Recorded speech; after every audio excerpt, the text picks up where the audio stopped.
God will put us in the places where we can help people if we're paying attention.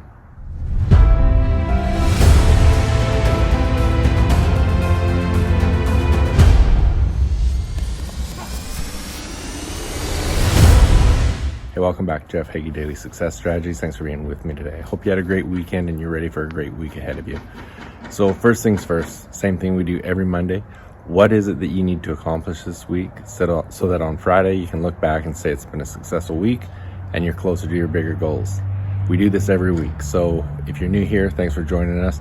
If you don't have clearly defined written out goals, go to jeffhaggie.com/goals. You can go through my free goal setting program, but get a clear understanding of where you're trying to go and how you're going to get there. And that's what we do every week, is figure out the things we need to do every week to get us closer to those bigger goals. And then on Friday, we'll talk about it. Did you accomplish the things you set out to do?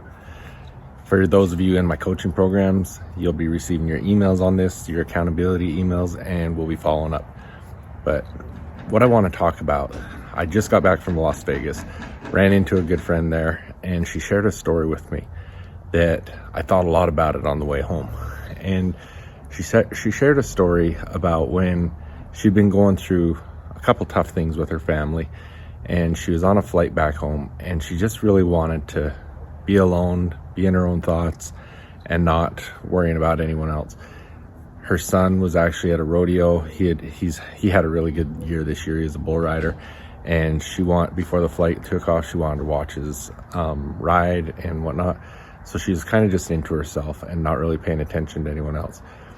She sat down. The seat next to her was empty, which she was hoping would stay that way. But a young man came up. She said he kind of looked grubby. He looked a little dirty and whatnot. And he just said, "Ma'am, I think that's my seat." She's like, "Fine, let him in." And she just kind of was into herself on her phone, trying to watch the rodeo. And he kept trying to bring up some small talk, what do you do, and what's your name, where are you from, those sort of things. And she was pretty short with him, wasn't really answering his questions in much detail or whatever.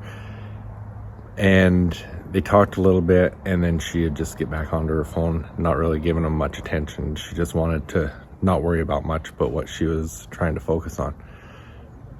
And then it was silent for a while. And then he said, "I've been sitting in the airport for 11 hours. I'm on my way home.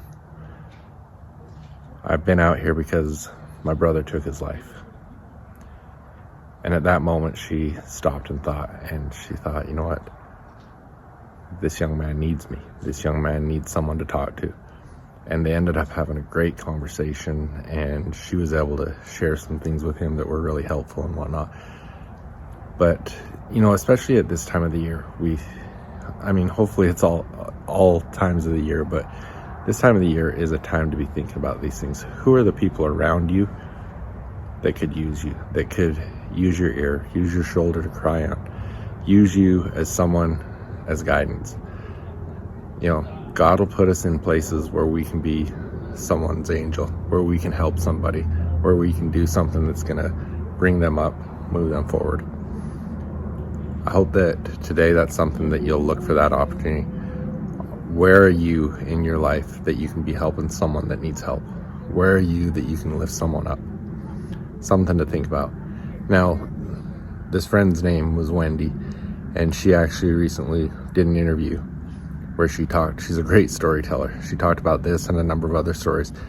If you go onto Facebook, search up the video, "Let Jesus Take the Reins," and she shares some incredible stories on there. So I strongly encourage you to go check that out. But thank you for being with me today. Looking forward to a great week. Hopefully you've got some big goals set.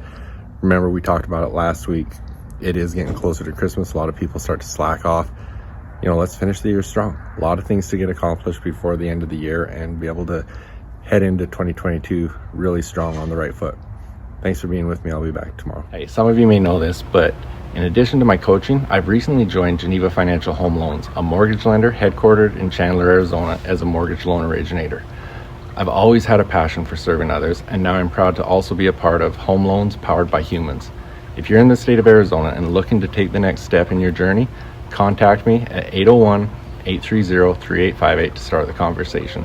NMLS number 42056, BK number 0910215, Equal Opportunity Lender. Hey, athletes and parents of athletes. So much time, money, and effort is put into the physical aspect of your sport to become the best you can be. But the mental game, it's often neglected and it's just as important as the physical game. In fact, it's usually the differentiator between the good and the great athletes. Come and join me in the Confident Athlete program where you'll learn to control your confidence, develop a powerful mindset, and unlock your full potential. Go to jeffheggie.com/confident athlete to find out more. I look forward to seeing you there.